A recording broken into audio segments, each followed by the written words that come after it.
close as you can get to a full dress rehearsal this week? Yeah, it's relatively close. I mean, we're still trying to use it as an opportunity to get as big a pool of players to pick from for round one. So we'll still do some things that are giving players opportunities, and we'll leave a couple out just to get a couple others in. So really pleased to welcome Lockie Hansen and Sam Wright in particular back after significant periods of the pre-season missed.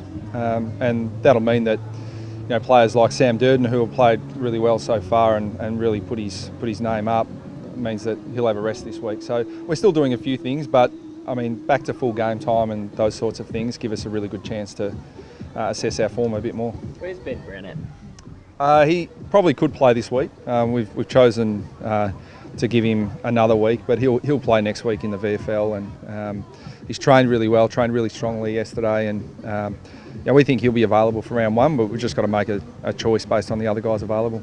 Are you happy that one VFL pracky match gives him enough match time to take him into round one? Yeah, I think so, because it depends on the training block that he's done up until then, and we've been pretty conservative with getting him back out into games because we prefer to prioritise training, and he's done a fair bit of that. So I think once he gets through the game next week, we'll just pick it on form. Seems like another year where the experts right off North Melbourne. Are you feeling like that's once again everyone's expecting you to fall out? I haven't really sort of bought into it much. The conversations about every club's probably start about now, and everyone does their predictions, and hardly anyone gets those predictions right anyway. So we don't spend any time trying to forecast, where we're going to go, because we don't know how 17 other clubs are going to go. We're just focused on improving ourselves, and I think there's going to be some genuine excitement from the opportunity that our young guys are going to get. And so when you have that in a team, enthusiasm can carry you a long way. One of those players is Braden Pruce. Are you just, I suppose, so happy the way he's come on so quickly this pre-season? Yeah, well, I think he's burst onto the scene in a way because a lot of people haven't seen him play before, but he's been working at his craft for a long period of time under Todd Goldstein in particular.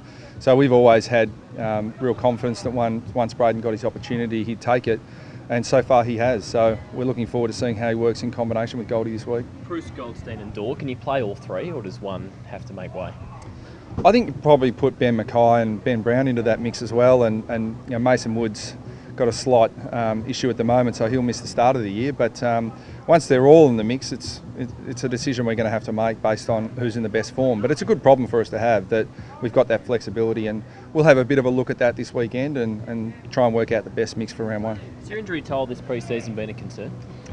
Yeah, it's always a concern when you don't have the majority of your list out there, but they've come back at the right time. So if there's ever a good time to have injuries, it's in November, December, and we're not too far away from having a full list to pick from. So there will be a few guys out, but I think we'll have a very strong representation, North Melbourne representation with Werribee next week. So that's pleasing, and whether all of those guys make it from round one or not, it's a very long season, and we're just looking forward to having them back. What has been suspended for that knee. Do you think that the JLT should be just a suspension in the JLT, or round one? It's a big problem to have going into round one if one of your best players isn't out there.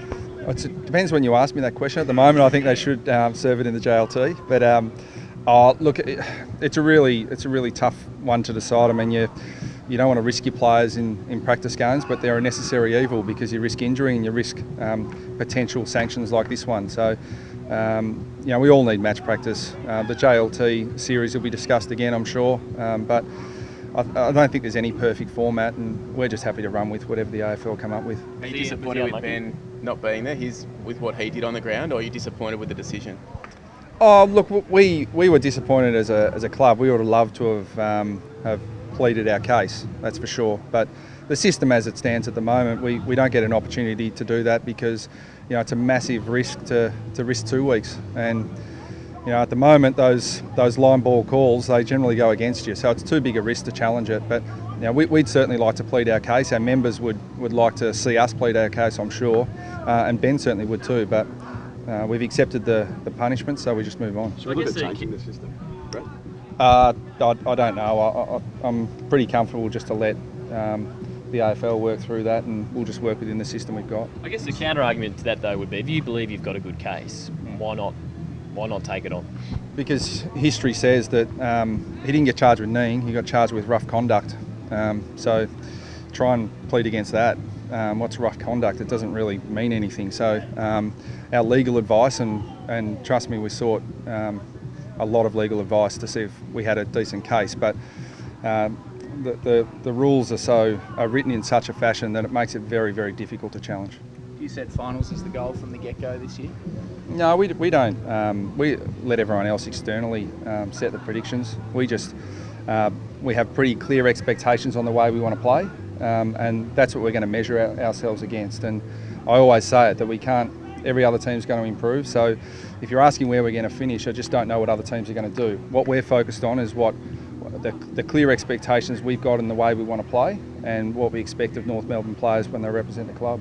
How different is the field this year compared to last year, given the very different age profile that the team's now got? Oh, it's a completely different field. And I think a lot of that comes from youth, no doubt. But I think a massive part of it comes from the perceived opportunity that there'll be for a lot of young players who have been working really hard behind the scenes for a little while, and now they all see their opportunity. And we're going to be a pretty even list this year, and a lot of guys have put their hands forward, and we really think that there are going to be a few guys who are going to jump up and surprise a few, and just like Prusy so far, everyone will say, gee, where did he come from? But he's been with us for a fair period of time. He just hasn't had his chance until now.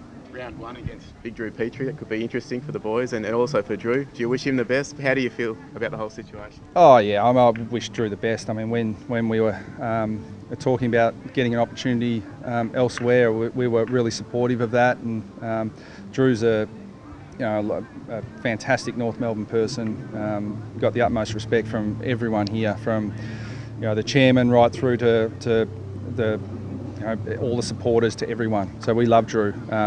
We just don't love him so much round 1 if he plays. So, but no, I wish him all the best, of course. You're a fan of the bounce, Brad? You're a fan of retaining the bounce, or are you? Not a fan at the moment if it keeps injuring umpires, and we've got a lot of umpires who've got shoulder injuries at the moment, so that's not ideal. But I don't have a strong view on it either way.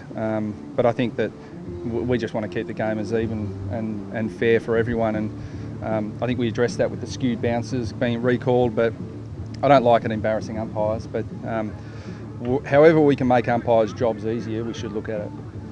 Those injuries to Mason and Ben made it a little bit difficult to sort of bed down something new that you might be wanting to do up forward with Drew's departure? Not really.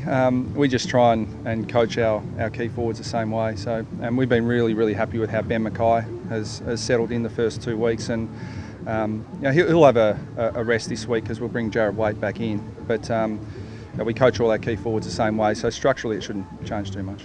That was a while ago, but back to that intra-club, and you see Bruce did what he didn't like that was ideal, but that aggression, the aggression of some other teammates in an intra-club, do you like that as a coach? Does that show they're hungry and they're sharp? Yeah, traditionally we've had to pull our guys back in intra-clubs, but I think it just reflects that everyone's pushing for an opportunity, and there are a lot of guys pushing for the same opportunity, so that breeds competitiveness, and I'd much rather have a player like Prusy, who is naturally aggressive, and try and focus that aggression rather than try and build him up. So I like the aggression, but we've got to channel it a bit better than we did in that intra-club.